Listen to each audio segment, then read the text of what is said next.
अस्सलाम वालेकुम दोस्तों। आज हम बात करेंगे मैपल लीफ सीमेंट के बारे में कि मैपल लीफ सीमेंट को बाय करना चाहिए या नहीं, और ये एक इन्वेस्टिंग पॉइंट ऑफ व्यू से कैसी कंपनी है। तो सबसे पहले छोटी बात, लॉन्ग टर्म के लिए मैपल लीफ सीमेंट बाय करना चाहिए या नहीं, तो मेरा जवाब होगा नहीं।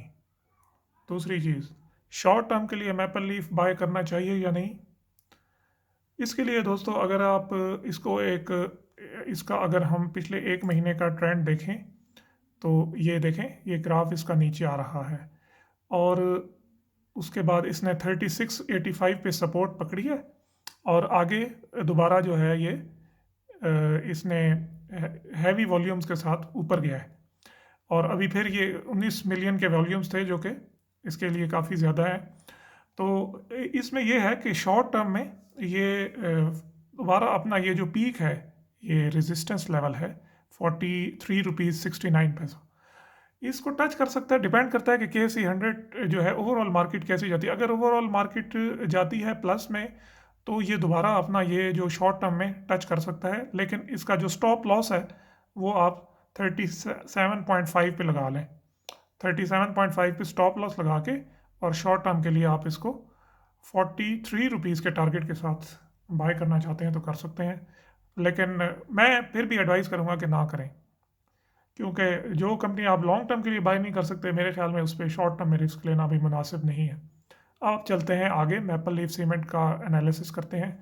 तो दोस्तों कुछ सबसे पहले हम इसके बारे में जो है इसकी फंडामेंटल्स को चेक करते हैं। टोटल जो शेयर्स हैं मैपल लीफ सीमेंट के वो हैं 1 अरब और 9 करोड़ 83 लाख शेयर्स हैं, जिसमें से 494 49 करोड़ 42 लाख फ्री फ्लोट है और मिस्टर तारिक सैयद सहगल इसके चेयरपर्सन है और मिस्टर सईद तारिक सहगल जो हैं वो चीफ एग्जीक्यूटिव ऑफिसर हैं। अच्छा दोस्तों, अब आ जाते हैं इसके पिछले 5 साल की परफॉर्मेंस पे। तो ये देखें, मैंने आपके लिए निकाल के रखा है इसका पिछले 5 साल का डाटा, तो 2015 से लेके 2020 तक। सबसे पहले इसकी जी सीमेंट की प्रोडक्शन देख लें जी। ये सीमेंट की प्रोडक्शन 2019 तक ऑलमोस्ट तकरीबन कोई ज़्यादा फ़र्क नहीं था, लेकिन 2020 में आप देखें कि प्रोडक्शन में काफ़ी इजाफा आया। उसकी वजह यह है कि कंपनी ने एक एक्सपेंशन प्रोजेक्ट किया था, प्रोडक्शन कैपेसिटी अपनी इन्हेंस की थी, जिसकी वजह से इसकी प्रोडक्शन में इजाफा हुआ है। उसके बाद दूसरे नंबर पे इसकी सेल्स हैं। आप देखें सिमिलरली इसकी सेल्स भी उसी हिसाब से बढ़ी हैं और 2020 में इसकी 5.2 मिलियन मैट्रिक टन्स का सीमेंट इन्होंने बेचा है। अब आ जाते हैं इसकी प्राइस पे कि सेल्स जो थी उसकी प्राइस क्या थी। आप देख रहे हैं 25 अरब 2015 में, फिर 28, 31 और इसी तरह बढ़ते हुए 47 अरब रुपए की सेल्स हुई हैं 2020 में। लेकिन इसमें जो नेट सेल्स हैं, इसमें असल में सेल्स के बाद फिर ये एक्साइज ड्यूटी सेल्स टैक्स ये निकाल के जो इनकी नेट सेल्स हैं वो है 29 अरब 11 करोड़ पिछले साल की।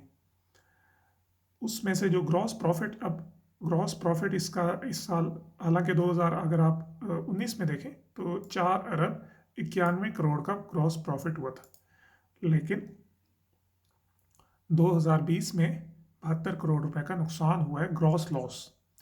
ग्रॉस लॉस का मतलब ये है कि जो सेल्स पे जो कॉस्ट ऑफ सेल्स है ये वो इससे ज़्यादा थी।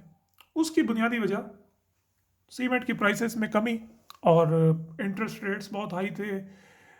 ओवरऑल जो है आपका मार्केट कंपटीशन बहुत ज़्यादा था, जिसकी वजह से ओवरऑल पूरे सीमेंट सेक्टर को -1-2, जिसमें लकी सीमेंट को आप ले लें, उसके अलावा तकरीबन सारी सीमेंट्स जो है 2020 में लॉसेस में गई हैं। उसके बाद आप आ जाएं दोस्तों, जो है आपका प्रॉफिट बिफोर टैक्स। तो प्रॉफिट बिफोर टैक्स में आप देखें कि 2019 में इनको 1.6 बिलियन का प्रॉफिट हुआ, 1.6 अरब रुपए, और 2020 में 5.2 अरब का नुकसान हुआ, जो कि टैक्स, क्योंकि जब आपको लॉस होता है तो कुछ ना कुछ आपको टैक्स की जो है छूट मिल जाती है, उसके बाद आपका लॉस कुछ कम हो जाता है। तो इसका जो 2020 में जो टोटल आफ्टर टैक्स लॉस बना है वो है 4 अरब 84 करोड़, जबकि जो कि 2019 में इनको 1.4 अरब का प्रॉफिट हुआ था। और पिछले 4 सालों में देखें हालांकि 2018 में 3.6 अरब का प्रॉफिट हुआ है, 2017 4.7 अरब, 2016 4.8 अरब और 2015 में 3.4 अरब का प्रॉफिट हुआ। अब अगर आप इंटरेस्टिंग चीज़ देखें कि अगर इतना सीमेंट बनाने के बाद ये जो है इतना प्रॉफिट हुआ है, जबकि बाद में 2019-20 में कहानी थोड़ी मुश्किल हो गई। हालांकि सीमेंट की प्रोडक्शन भी ज़्यादा हुई है, सीमेंट की सेल्स भी ज़्यादा हुई हैं क्वांटिटी वाइज, और एंड पे 4 अरब 84 करोड़ का नुकसान हुआ है।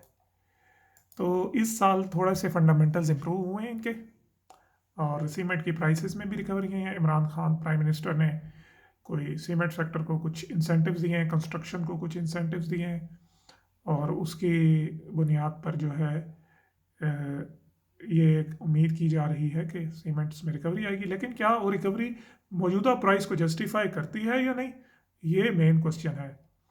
तो अब आ जाते हैं इसके फर्स्ट क्वार्टर के रिजल्ट पे, जो आपका 2021 फाइनेंशियल ईयर का पहला क्वार्टर था, जो कि 30 सितंबर 2020 को ख़त्म हुआ।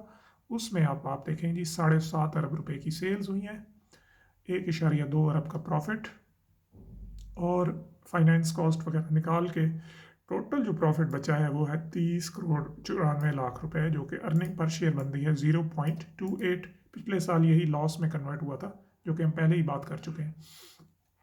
फाइनेंशियल अगर आपके इसके कैश फ्लोज में जाते हैं तो आप देख सकते हैं जी कि ऑपरेटिंग एक्टिविटीज़, ऑपरेशंस में जो प्रॉफिट हुआ है वो है 2 अरब 73 करोड़ सेल्स के बाद। उसमें से फिर आपकी कुछ इन्वेस्टिंग एक्टिविटीज़ में निकली। मेन जो इन्होंने इस प्रॉफिट का जो इन्होंने इसका यूज़ किया वो ये है कि वही तकरीबन 2 अरब 73 करोड़ रुपए इन्होंने जो इनकी शॉर्ट टर्म बोरोइंग्स थी उनको कम किया है। वो आगे हम बैलेंस शीट देख लेते हैं कि उसमें क्या चेंजेस आई हैं। उसके अलावा ये 65 करोड़ की फाइनेंस कॉस्ट पे हुई है। ये चीज़ डायरेक्टली लिंक्ड है, ज़ाहिर है आपके लोन्स के साथ जितने ज़्यादा लोन्स होंगे उतनी ज़्यादा फाइनेंस कॉस्ट होगी। तो इन्होंने तकरीबन फाइनेंशियल एक्टिविटीज़ में अपना, ये एक पॉजिटिव एस्पेक्ट होता है। अगर आपके लोन्स कम हो रहे हैं, फाइनेंस कॉस्ट ऑटोमेटिकली फ्यूचर में कम होगी, तो ये जो है आपका बर्डन कम होगा। और इसी तरह आपके जो एंड पे कैश एंड कैश इक्विवेलेंट में 1.1 अरब रुपए की कमी आई। लेकिन मेन चीज़ है ये 2.7 अरब रुपए का प्रॉफिट फ्रॉम ऑपरेशंस। अब इसकी थोड़ी सी बैलेंस शीट पे बात कर लेते हैं।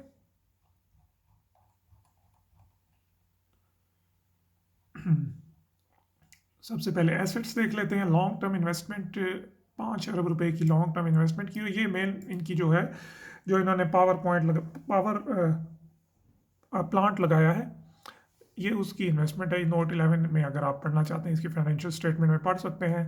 इसके अलावा शॉर्ट टर्म इन्वेस्टमेंट में कोई खास नहीं है, 131 मिलियन की शॉर्ट टर्म इन्वेस्टमेंट है। मतलब ओवरऑल कैश कोई ज़्यादा कंपनी के पास नहीं है, कोई कैश रिच कंपनी नहीं है। तो इसी तरह अगर हम इसकी डेप्ट पे बात करें तो इसमें डेप्ट मुझे लगता है ज़्यादा, देखें कि जो है 11 अरब 61 करोड़ रुपए की लॉन्ग टर्म डेप्ट है। उसके अलावा सब्सिडरी कंपनी से 2 अरब 75 करोड़ का लोन लिया हुआ है, और टैक्स की मद में इन्होंने कुछ 3.5 अरब रुपए अदा करने हैं। तो टोटल जो नॉन करंट लाइबिलिटीज़ हैं, जो कि 1 साल से ज़्यादा के अरसे की देने वाली हैं, वो 18 अरब 65 करोड़ की। तो इसकी जो डेप्ट है वो काफ़ी ज़्यादा है। उसके बाद आप आ जाए जो है शॉर्ट टर्म डेप्ट। शॉर्ट टर्म बोरोइंग्स आप देखें 6.6 अरब थी, और अभी हो गई हैं 4.2 अरब, जो कि ऑलरेडी मैं आपको कैश फ्लोज में दिखा चुका हूँ कि 2.7 अरब इन्होंने पेमेंट की है शॉर्ट टर्म बोरोइंग्स। तो ये आप देख सकते हैं कि इसमें कमी आई है। और जो इस साल इन्होंने जो लॉन्ग टर्म लोन की वापसी करनी है वो ये है 37 करोड़ 97 लाख फाइनेंशियल वाले, और 25 करोड़ जो सब्सिडरी कंपनी से लिया हुआ है वो वापस करना है। तो टोटल जो इनकी ये है 18 और 13 31 अरब की लाइबिलिटीज़ हैं, और तकरीबन यही इनकी जो है वो है इक्विटी है। लेकिन आप ये देख लें कि मौजूदा कैश कोई ज़्यादा नहीं है कंपनी ने बहुत ज़्यादा लाइबिलिटीज़ अदा करनी है। तो इसका एक फ़ायदा इनको ये होगा कि जो अभी का इंटरेस्ट रेट में कमी आई है उसकी वजह से इनके जो फाइनेंस कॉस्ट का जो बर्डन था, जो 2020 अप्रैल से पहले बहुत ज़्यादा था, 13% जो है इंटरेस्ट रेट था, तो अभी वो 7% है। उससे इनको फ़ायदा ज़रूर होगा फ्यूचर में। तो अब बात करते हैं दोस्तों कि क्या ये जो मौजूदा फाइनेंशियल पोजीशन है इस कंपनी की, क्या वो प्राइस को जस्टिफाई करती है कि नहीं। अब देखें 0.28 अर्निंग पर शेयर हुई है, टोटल जो है टैक्स वगैरह अदा करने के बाद जो प्रॉफिट हुआ है वो है 309 मिलियन, 30 करोड़ 94 लाख। 9 महीने अभी रहते हैं इस साल के। तो अगर आप मेरी जो ज़ाती एक्सपेक्टेशन है कि मैपल लीफ को इस साल जो इसकी अर्निंग पर शेयर होगी वो होगी 1.5 रुपीज़। मतलब मैं एक्सपेक्ट कर रहा हूँ कि 1.25 रुपये बाकी 9 मंथ्स में ये अर्न करेगा। हर इंसान की एक अपनी कैलकुलेशन होती है, वो जो हर एनालिसिस जो भी आप करते हैं, तो उसमें मेरी जो एक्सपेक्टेशन है वो ये है। अब उस हिसाब से जो अभी इसकी जो प्राइस चल रही है वो है 39 रुपीज़। 39 रुपीज़ के हिसाब से जो इसकी प्राइस टू अर्निंग रेशो बन रही है, मतलब 39 डिवाइडेड बाय 1.5 वो बनती है 26। अब 26 का मल्टीपल अगर तो ग्रोथ ओरिएंटेड स्टॉक है और सेल्स इंक्रीज करने के चांसेस हैं और सब्सटेंशियल सेल्स इंक्रीज करने के चांसेस हैं, तो फिर तो ये फिर भी किसी हद तक जस्टिफाई कर जाती है। लेकिन जो है आप देख सकते हैं कि अगला 1 साल या अगले 2 साल में कोई बहुत ज़्यादा ग्रॉस मार्जिन में इंप्रूवमेंट आने वाली नहीं है। ये सेल्स अगर जिस तरह 5.2 मिलियन मैट्रिक टन्स की सेल्स हुई हैं 2020 में, तो 21 में अगर आप इतनी ही सेल्स लगा लें तो जो कि इनको लॉस हुआ था आप देख लें तकरीबन 4 अरब 84 करोड़ का, और हम अभी एक्सपेक्ट कर रहे हैं कि इसको पर शेयर अर्निंग होगी 1.5। तो ये देखें बहुत हाई मल्टीपल है, 26 का मल्टीपल बहुत हाई है। हाँ, अगर इसको पर शेयर अर्निंग कोई 3.5 रुपये 4 रुपये होती है तो फिर भी मैं जस्टिफाई करूँगा 39 रुपये। लेकिन फिर 39 रुपये भी बाय प्राइस नहीं बनेगी, वो होल्ड प्राइस बन जाएगी। इस प्राइस पे बाय करना एज एन इन्वेस्टर मैं तो बिल्कुल भी रिकमेंड नहीं करूँगा, क्योंकि बहरहाल हमारा सीमेंट सेक्टर मुझे लगता है कि ओवर सैचुरेटेड है। डिमांड कैपेसिटीज़ जो है हमारे पास ज़्यादा है, लेकिन कैपेसिटी यूटिलाइजेशन जो है वो कम है। तो मैं तो दोस्तों को रिकमेंड करूंगा कि मैपल लीफ सीमेंट इस प्राइस पे बाय ना करें। आप इसको कंपैरिजन इसका बाकी जो है सीमेंट की कंपनीज के साथ भी कर सकते हैं। लकी सीमेंट जो कि सबसे बड़ी पाकिस्तान की सीमेंट कंपनी है, उसकी जो अर्निंग पर शेयर मैं एक्सपेक्ट कर रहा हूँ, स्टैंड अलोन कंसोलिडेटेड नहीं, stand alone earning per share है वो 28 रुपये की एक्सपेक्ट कर रहा हूँ, जो कि प्राइस टू अर्निंग बनेगी 23.5। डीजी सीमेंट की 1.5 रुपया 70 के करीब प्राइस टू अर्निंग है। कोहार्ट सीमेंट ऑलमोस्ट 19 पे चल रहा है, स्टार्ट सीमेंट 18 पे चल रहा है, 26 पे चल रहा है। तो मोर और लेस मैं कोई बहुत ज़्यादा ऑप्टिमिस्टिक नहीं हूँ कि इस मल्टीपल पे आपको मैपल लीफ बाय करना चाहिए। और अब हम अगर इसकी बात करते हैं, पिछले 5 साल का डाटा खोलते हैं। ये देखें जनाब, 5 साल का डाटा है। 2017 में ये पीक पे गया था, 2017 में 134 रुपये का इसका जो है वो इसकी प्राइस थी। उसके बाद ये ऐसा डाउन हुआ है, ऐसा डाउन हुआ है, आप देखें 134 से 16 पे आ गया। अब बात तो की जाती है, लेकिन ये देखना बहुत ज़रूरी है। देखिए 134 रुपये से अगर आप 16 रुपये पे आ रहे हैं, उसकी कोई वजह है। उसकी वजह यही है कि जो इन्वेस्टर्स ने एंटिसिपेट कर लिया कि बहुत हैवी लॉसेस होने वाले हैं सीमेंट का, और वो प्रॉफिट में नहीं जा सकी, और अल्टीमेटली ये अभी जो है उसी प्राइस की रिकवरी हो रही है, किसी हद तक 39 रुपीज़ तक आया है। लेकिन मैं नहीं एक्सपेक्ट करता अभी मौजूदा फंडामेंटल्स कोई बहुत इसके ब्राइट हैं। और ऑलरेडी देखें आप, इस साल का जो है कोरोना में जब ये डाउन, ये बॉटम हुआ था 1731 पे, और ऑलरेडी ये इतनी प्राइस रिकवर कर चुका है, 43 तक गया था, अभी बीच में नीचे आता गया, अभी फिर 37 से 39 पे आया है। तो बाकी आपका अपना डिसीजन है, मेरी तरफ से नो है। और आप लोग इसको मज़ीद पढ़ सकते हैं। अगर आपके पास कोई और ऐसी इन्फो हो, नीचे कमेंट्स में आप शेयर कर सकते हैं कि मैपल लीफ क्यों बाय करना चाहिए। अगर किसी को लगता है तो वो ज़रूर शेयर करें, ताकि बाकी दोस्त भी उससे फ़ायदा उठा सकें और एक अच्छी इन्वेस्टमेंट की तरफ हम जा सकें। तो ये था मेरा एनालिसिस। मेरे हिसाब से जो इसकी फेयर प्राइस है इस वक्त मैपल लीफ की 25 से 30 रुपये के आसपास बनती है। तो स्टिल 10 रुपये का डाउन साइड पोटेंशियल इसमें मैं देख रहा हूँ।